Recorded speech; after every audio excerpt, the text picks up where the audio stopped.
dit d'Israël que c'est le petit pays, grand comme le monde, qui offre des souvenirs gravés dans la mémoire et le cœur pour toujours. C'est effectivement un petit pays dont la superficie est équivalente à celle de la Bretagne ou à celle de 3 départements français. Il est cependant bordé par 4 mers très différentes. La Méditerranée à l'ouest, la mer de Galilée ou lac de Tibériade au nord-est, la mer Morte à l'est et la mer Rouge au sud. Voyager en Israël est une expérience insolite pour découvrir un pays à nul autre pareil. Jérusalem, le Jourdain, la Judée, la Galilée, Bethléem, Tibériade, Nazareth, autant de noms qui résonnent en chacun de nous et renvoient à une mémoire collective et culturelle. Lors du voyage, se dégage une émotion particulière. Nombreux sont les témoignages de visiteurs, croyants ou pas, revenant différents de Terre Sainte, touchés par une expérience unique dont ils ne soupçonnent pas l'immense portée. Chez nous, Européens, les médias nous parlent beaucoup de ce pays, nous relatant des événements sombres à grand renfort d'images chocs. Nous réagissons, nous essayons de comprendre, d'expliquer. Or, rien ne vaut un séjour dans ce pays pour être imprégné de l'ambiance qui y règne et qui, souvent, parvient même à dérouter le touriste ou le pèlerin. De l'aéroport de Tel Aviv, nous rejoignons à l'est la ville de Jéricho.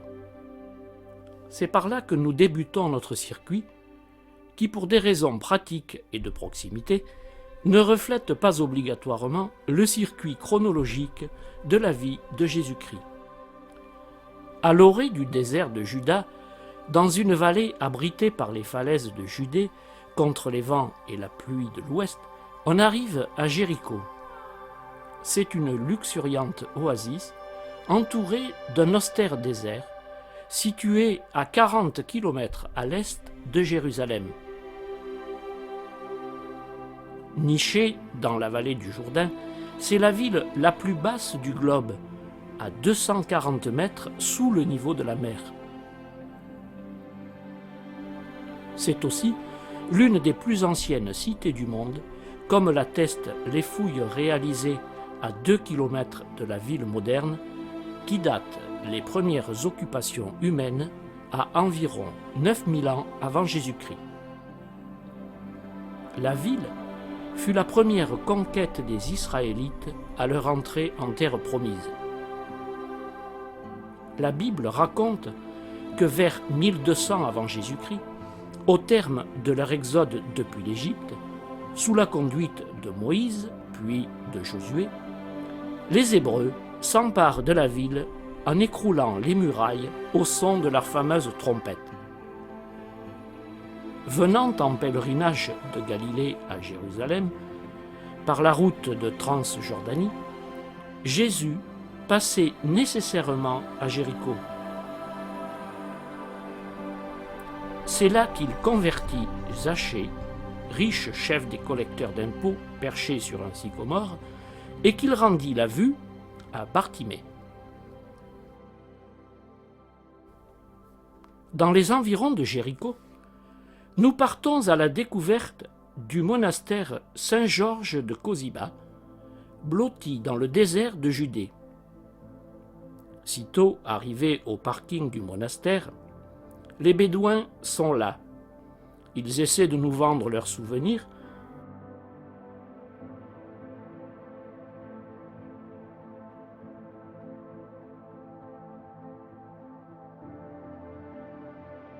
et nous proposent leurs ânes pour nous accompagner.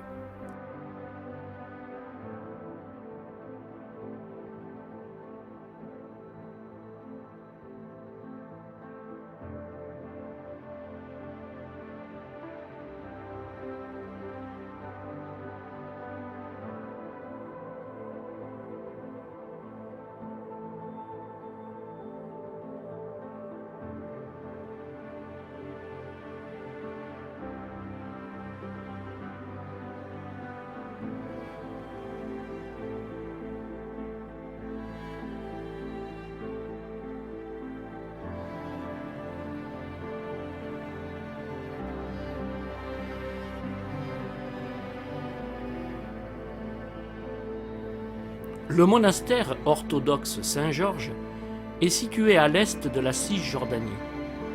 Il a été fondé au 5e siècle par Jean le Cosibite, un Égyptien de Thèbes, aujourd'hui Luxor.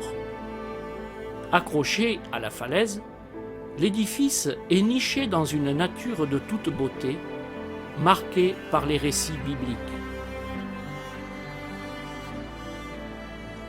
Élie se serait retiré dans une grotte des alentours, tandis que saint Joachim y aurait appris d'un ange que sa femme stérile donnerait naissance à Marie. En 614, les Perses envahissent le pays et détruisent le monastère.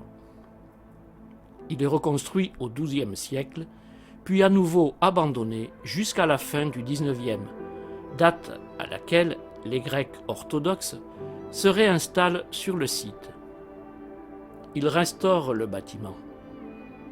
Une dizaine de moines vivent actuellement dans ce monastère, dont certains en ermite.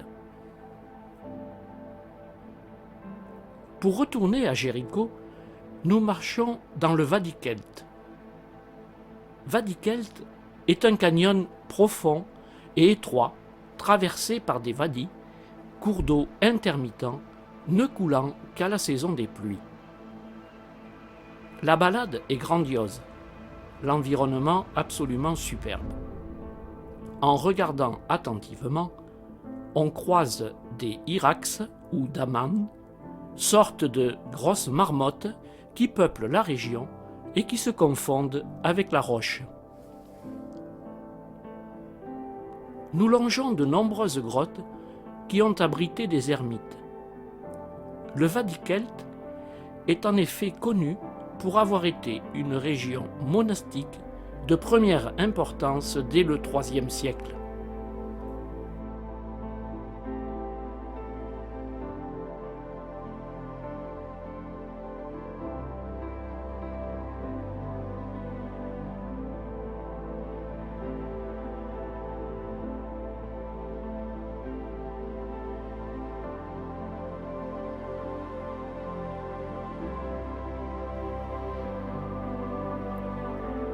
À 3 km au nord-ouest de Jéricho, toujours en Cisjordanie, nous découvrons le monastère de la Tentation.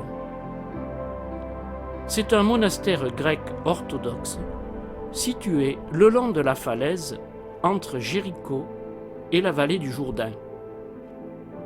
Il est construit sur le sommet du mont de la Tentation, s'élevant à 350 mètres au-dessus du niveau de la mer, où Jésus passa 40 jours et 40 nuits à jeûner et méditer pendant la tentation de Satan.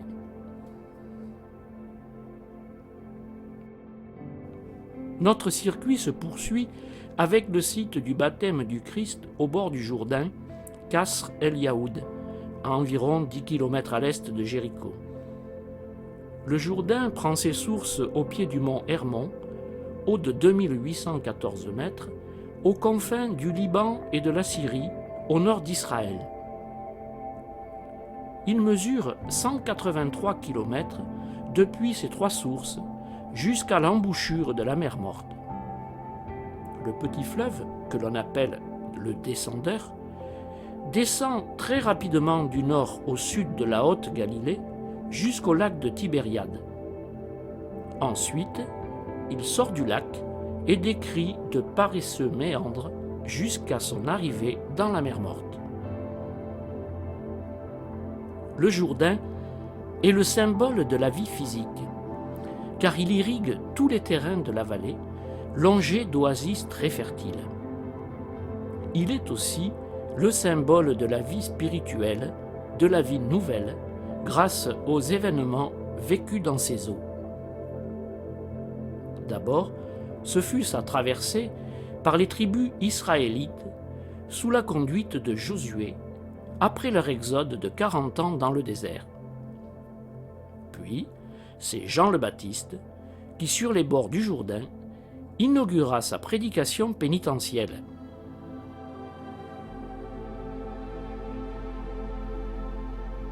venus du désert, ils proclamaient là le baptême de conversion.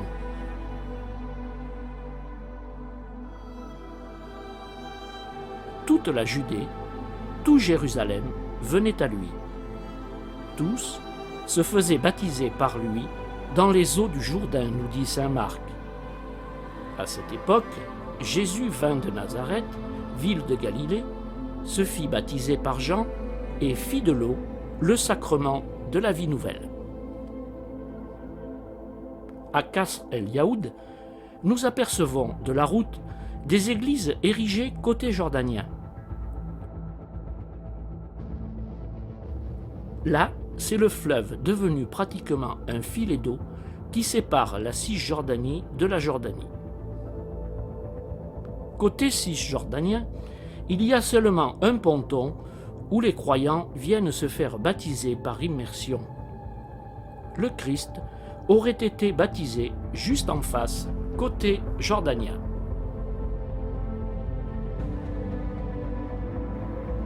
La bénédiction par Benoît XVI des premières pierres qui ont servi à la construction des nouvelles églises sur la rive orientale ont apporté une reconnaissance officielle aux thèses des archéologues. En quittant le Jourdain, nous nous dirigeons vers Bethléem. Nous descendons donc en direction de la mer de sel, comme elle est appelée dans la Bible, la mer morte selon la désignation moderne. La principale source de cette mer est le fleuve du Jourdain.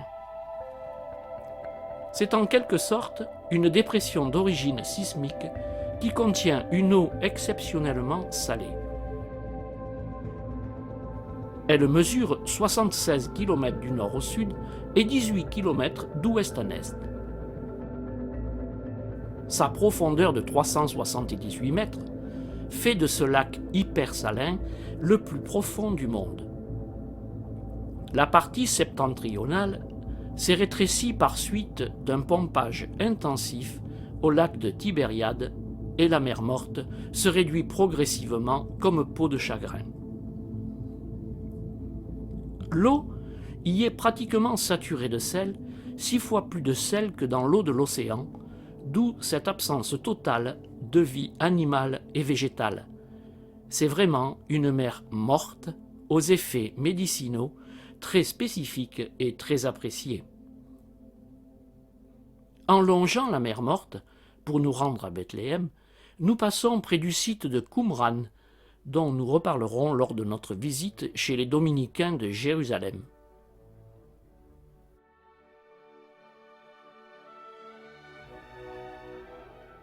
La ville de Bethléem, à 9 km au sud de Jérusalem, s'étire sur une colline longue d'1 kilomètre.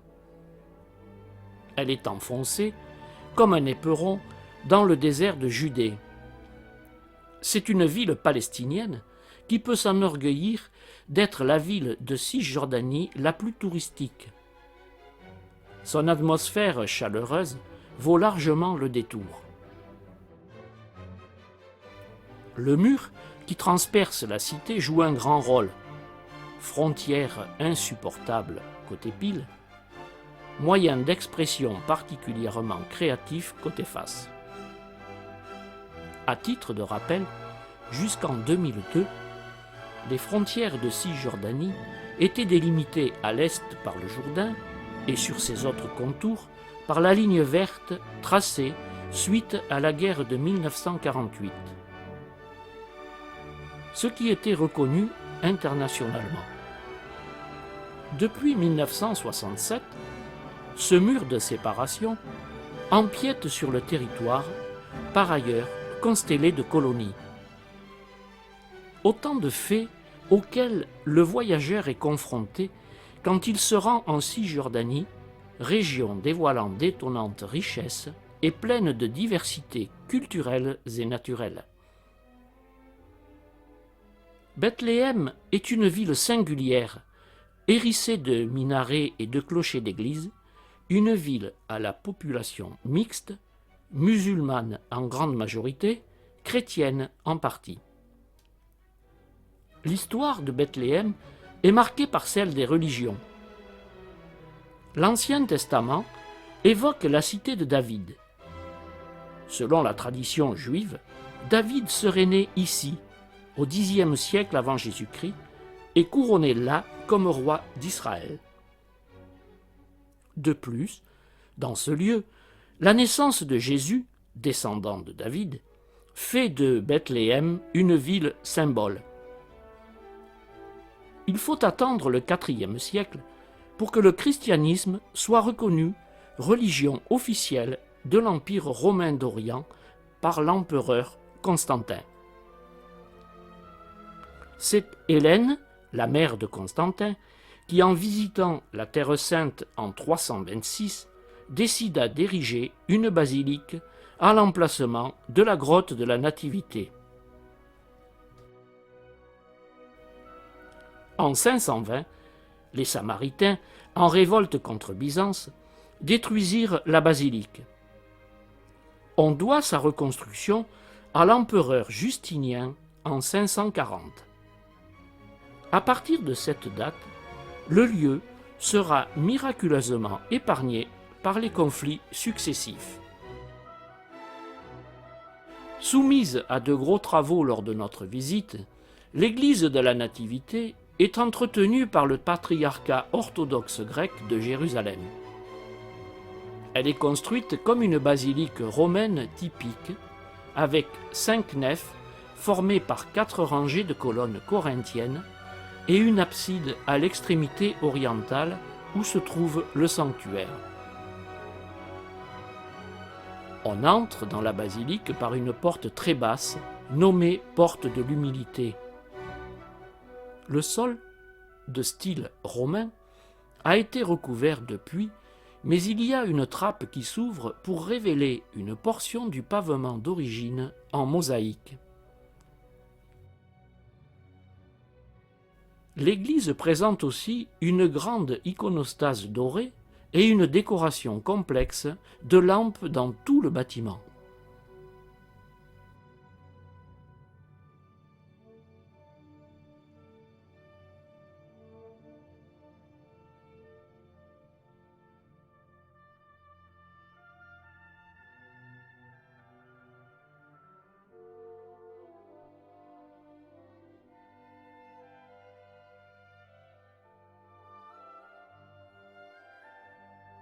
La grotte de la Nativité, partie souterraine située sous la basilique, est l'endroit où Jésus est né. Le point exact est marqué sous l'autel par une étoile placée dans le sol de marbre et entourée par des lampes d'argent. Juste au nord de la grotte de la Nativité se trouve une autre grotte accessible par un passage taillé dans le roc qui perpétue jusqu'à nos jours le souvenir de Saint Jérôme. La recherche archéologique a montré que cet endroit servait d'habitation. C'est là que Saint Jérôme, prêtre, vivant en ascète au Ve siècle, étudia et traduisit, selon la tradition, la Bible en latin. En sortant de la basilique, on passe par l'église franciscaine de Sainte-Catherine d'Alexandrie, qui date de 1882 et qui fut bâtie dans un style gothique. Le cloître de l'église, qui fit partie du premier couvent des franciscains en 1347, est remarquable.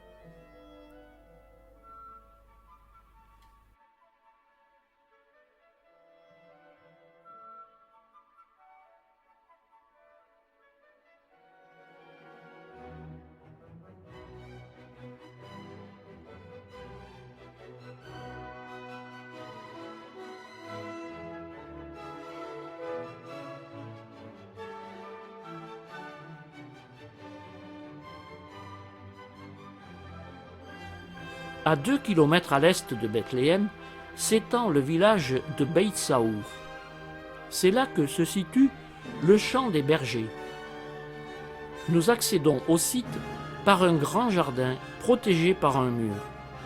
C'est l'endroit où les anges apparurent aux bergers qui surveillaient leurs troupeaux et où ils leur annoncèrent la naissance de Jésus. Il y a là plusieurs grottes où devaient s'abriter les bergers. Depuis, elles ont été aménagées afin d'y célébrer les messes. Nous nous dirigeons ensuite à l'intérieur de la ville de Bethléem, près du souk, chez le père Yacoub Abou Saada, curé de la ville et prêtre catholique, au sein d'une église chrétienne rattachée à Rome, l'église melkite. Le père Yacoub nous réserve un chaleureux accueil. Il nous fait visiter son église, puis, lors d'un déjeuner partagé, il nous permet de mieux appréhender le quotidien des chrétiens palestiniens qui vivent dans les territoires occupés par Israël en Cisjordanie et à Bethléem. Pour eux, tout est complexe. D'abord, la dépendance extrême vis-à-vis d'Israël est difficile à gérer. La liberté de circuler est très restreinte avec les checkpoints, le mur et les barbelés dans la vallée. Malgré tout, dit le père Yacoub, la vie continue. La manne touristique est une ressource importante avec 24 hôtels à Bethléem. En plus du précieux soutien qu'il apporte à la population, le père Yacoub dirige une école. Il a aussi créé une boutique d'artisanat. Tout cela lui permet de faire travailler plusieurs personnes, ce qui n'est pas négligeable dans un endroit où le chômage touche 30% de la population. C'est après cette enrichissante rencontre, étoffée des événements vécus quotidiennement par ce père, que nous quittons Bethléem pour nous rendre à Jérusalem.